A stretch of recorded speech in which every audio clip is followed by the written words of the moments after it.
ਧਰਤੀ ਕੋਲ ਛਿੰਝਾਂ ਪੰਜਾਬੀ ਸੱਭਿਆਚਾਰ ਦਾ ਅਨਿੱਖੜਵਾਂ ਅੰਗ ਹਨ।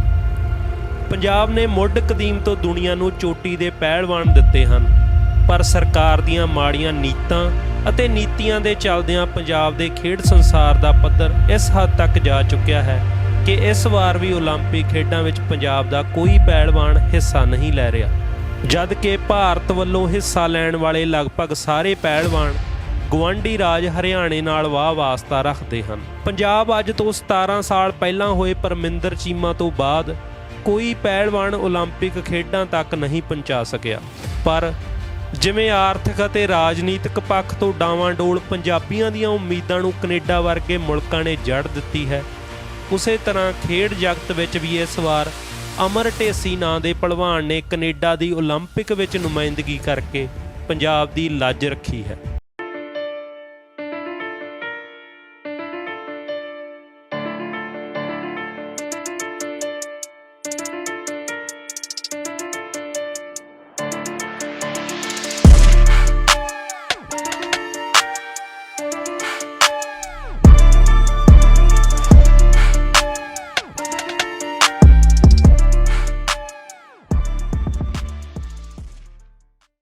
ਪੱਚੀ ਸਾਲ ਦਾ ਅਮਰ ਢੇਸੀ ਬ੍ਰਿਟਿਸ਼ ਕੋਲੰਬੀਆ ਦੇ ਵੈਨਕੂਵਰ ਵਿੱਚ ਸਥਿਤ ਕੁਸ਼ਤੀ ਅਕੈਡਮੀ ਖਾਲਸਾ ਰੈਸਲਿੰਗ ਕਲੱਬ ਦੀ ਪੈਦਾਇਸ਼ ਹੈ, ਜੋ ਕਿ ਉਸ ਦੇ ਪਿਤਾ ਬਲਬੀਰ ਢੇਸੀ ਵੱਲੋਂ ਸ਼ੁਰੂ ਕੀਤਾ ਗਿਆ ਸੀ।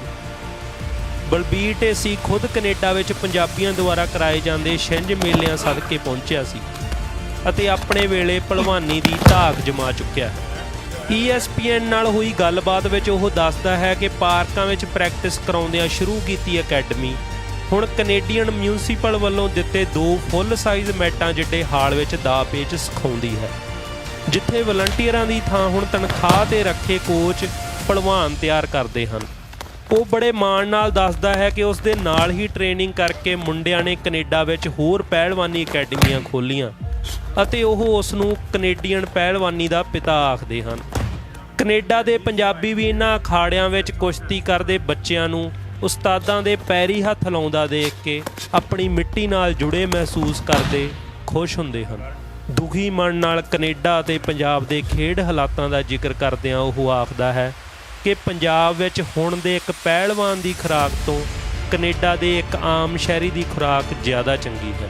ਓਲੰਪਿਕ ਵਿੱਚ ਜਾ ਰਿਹਾ ਉਸ ਦਾ ਪੁੱਤਰ ਅਮਰ ਢੇਸੀ ਵੀ ਪੰਜਾਬ ਲਈ ਕੁਝ ਇਸੇ ਤਰ੍ਹਾਂ ਦੇ ਜਜ਼ਬਾਤ ਰੱਖਦਾ ਹੈ। ਉਹ ਕਹਿੰਦਾ ਹੈ ਕਿ ਗੈਰ ਪੰਜਾਬੀ ਹੈਰਾਨ ਹੁੰਦੇ ਸਨ ਜਦੋਂ ਉਹ ਮੈਦਾਨ ਵਿੱਚ ਆਉਣ ਤੋਂ ਪਹਿਲਾਂ ਮੱਥਾ ਟੇਕਦਾ ਸੀ। ਉਹਨਾਂ ਦੇ ਪੁੱਛਣ 'ਤੇ ਅਮਰ ਕਹਿੰਦਾ ਕਿ ਉਹ ਇੰਜ ਹੀ ਵੱਡਾ ਹੋਇਆ ਹੈ, ਉਸ ਨੂੰ ਬਹੁਤ ਚੰਗੀ ਭਾਵਨਾ ਆਉਂਦੀ ਹੈ ਜਦੋਂ ਉਹ ਇੰਜ ਕਰਦਾ ਹੈ। ਰਵਾਇਤੀ ਘੋਲਾਂ ਵਿੱਚ ਜਿੱਤੇ ਗੁਰਜਾਂ ਬਾਰੇ ਜਦੋਂ ਉਹ ਆਪਣੀ ਯੂਨੀਵਰਸਿਟੀ ਦੇ ਕੋਚ ਨੂੰ ਜਾਣਕਾਰੀ ਦਿੰਦਾ ਹੈ ਤਾਂ ਬੜਾ ਚਾਅ ਮਹਿਸੂਸ ਕਰਦਾ ਹੈ। ਉਸ ਵੱਲੋਂ ਭੇਟ ਕੀਤੀ ਇੱਕ ਗੁਰਜ ਉਸ ਦੇ ਕੋਚ ਨੇ ਓਰੇਗੋਨ ਯੂਨੀਵਰਸਿਟੀ ਦੇ ਆਪਣੇ ਦਫ਼ਤਰ ਵਿੱਚ ਰੱਖੀ ਹੋਈ ਹੈ। ਇੱਥੇ ਇਹ ਦੱਸਣਾ ਵੀ ਲਾਜ਼ਮੀ ਹੈ ਕਿ ਅਮਰ ਢੇਸੀ ਤੋਂ ਪਹਿਲਾਂ ਪੰਜਾਬ ਦਾ ਇੱਕ ਹੋਰ ਪੁੱਤ ਅਰਜਨ ਭੁੱਲਰ ਵੀ ਕੈਨੇਡਾ ਵੱਲੋਂ ਓਲੰਪਿਕ ਖੇਡਾਂ ਵਿੱਚ ਆਪਣੀ ਹਾਜ਼ਰੀ ਲਵਾ ਚੁੱਕਿਆ ਹੈ।